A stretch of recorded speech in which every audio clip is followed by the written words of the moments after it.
Everyone mocked the ducks in her orchard until the pest damage disappeared. The fog was still low over the valley when the trucks pulled in that morning. Seasonal workers climbed out, stretching, expecting the same routine they'd followed every spring for a decade.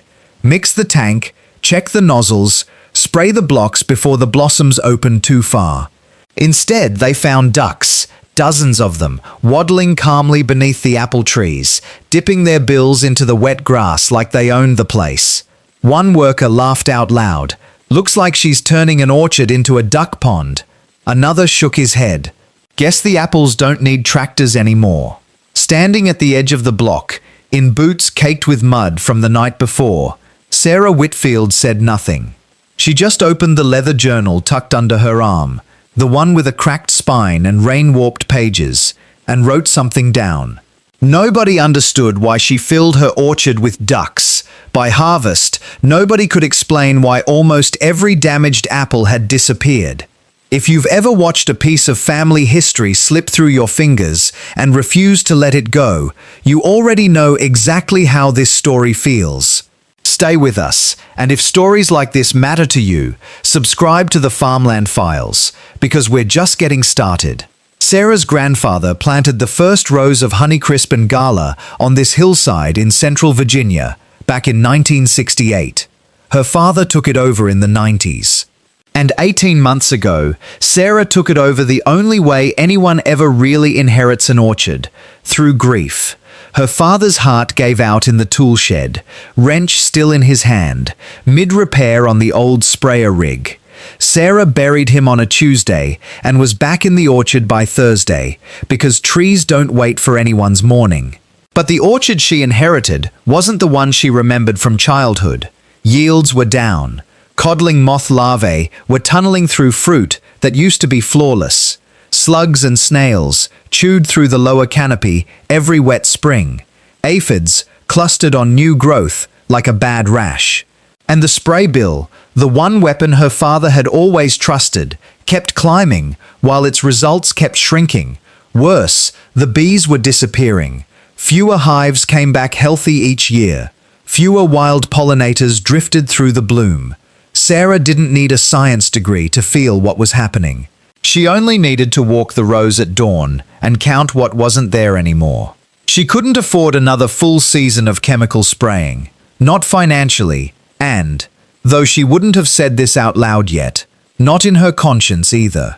Everyone in the valley knew Walter Hensley, 78 years old, retired from the Extension Service after 40 years advising orchardists. Walter had a habit that used to frustrate Sarah's father to no end. He never told you what to do. He'd walk the rows with his hands behind his back and ask questions instead. What ate these pests before you ever noticed them, Sarah?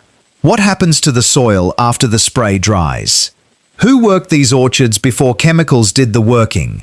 Sarah wrote every question in her journal, underlined twice, the way her father used to underline the weather forecasts he didn't trust.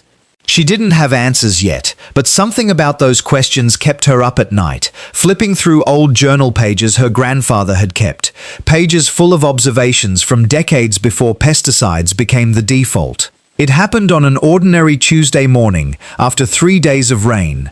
Sarah was walking the back acreage, near the old pear trees her grandfather had left half wild for 30 years, when she noticed something odd. A small flock of wild mallards had wandered up from the creek and were feeding beneath the pear canopy.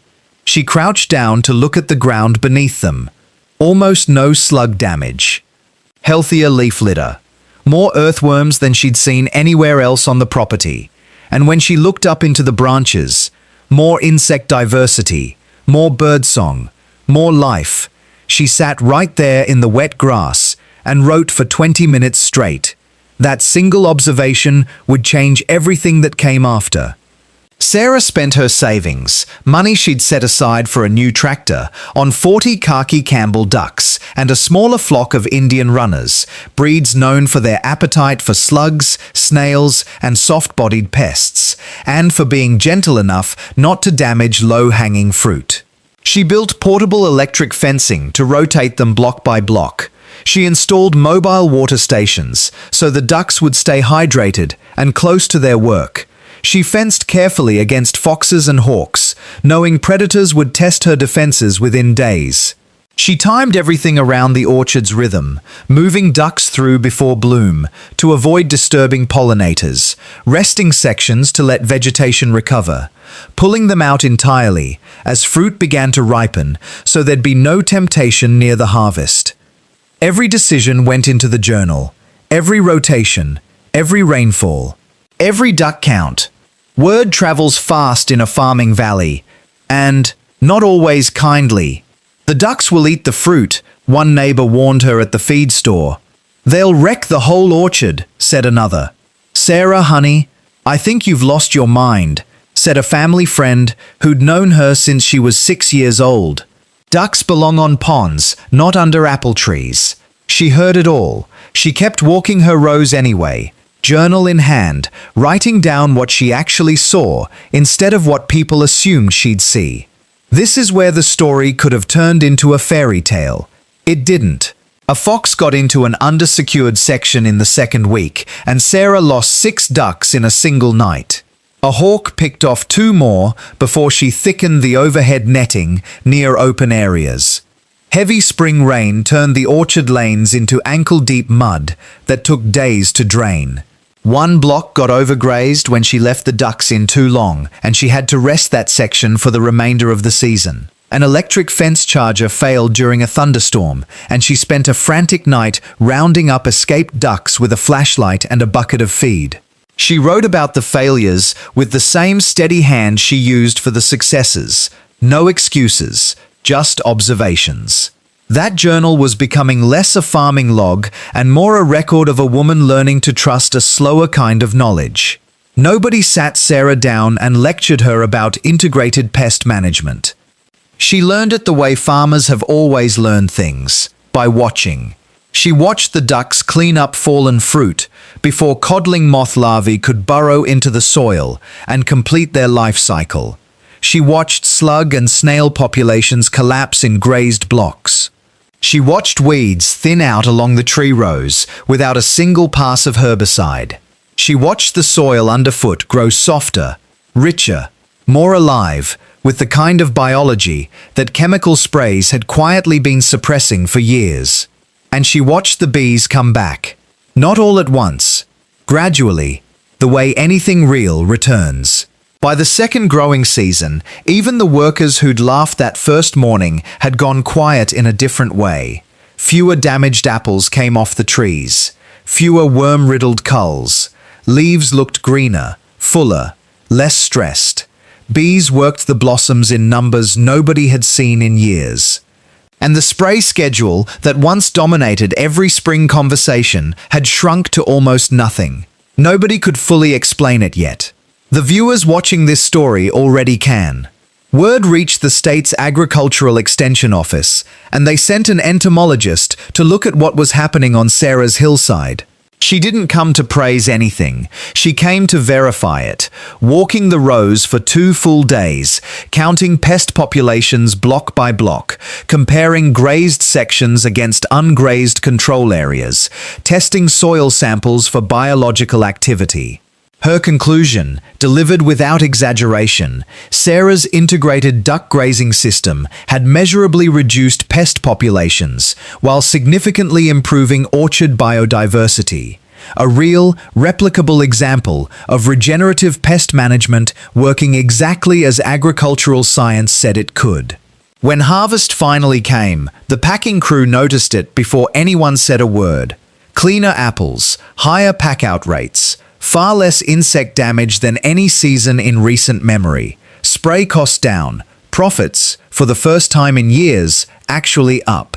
The same neighbors who'd mocked her that first morning started showing up with a different question. Sarah, where did you buy your ducks? Sarah never turned her farm into an empire. That was never the point. Instead, a handful of neighboring growers started their own small duck grazing trials. The Extension Office began using her orchard as a demonstration site for regenerative practices. A local elementary school scheduled a spring field trip to watch the ducks work. Small workshops on integrated pest management started filling up at the County Grange Hall. And slowly, quietly, chemical spray use across the whole valley began to drop. One woman's stubborn, patient experiment had reshaped how an entire farming community thought about pest control. If you walk Sarah's orchard today, you'll still see the ducks moving between the rows at dawn, doing work most people walk right past without noticing. And if you ask to see that old leather journal, she'll show you. Pages full of insect counts and bloom dates, rainfall totals and duck rotations, sketches of trees and notes about birds she'd never seen before the ducks arrived. The ducks had never been decorations. They had been orchard workers all along. Sometimes the smallest workers in an orchard aren't the ones people notice first. Sometimes they're the reason the harvest succeeds at all. If this story moved you, hit subscribe so you never miss the next one from the Farmland Files. Tell us in the comments where you're watching from tonight. And if you've ever underestimated a small, quiet solution to a big problem, on your farm, in your garden, or anywhere else in your life, share it with us below. We read every single one.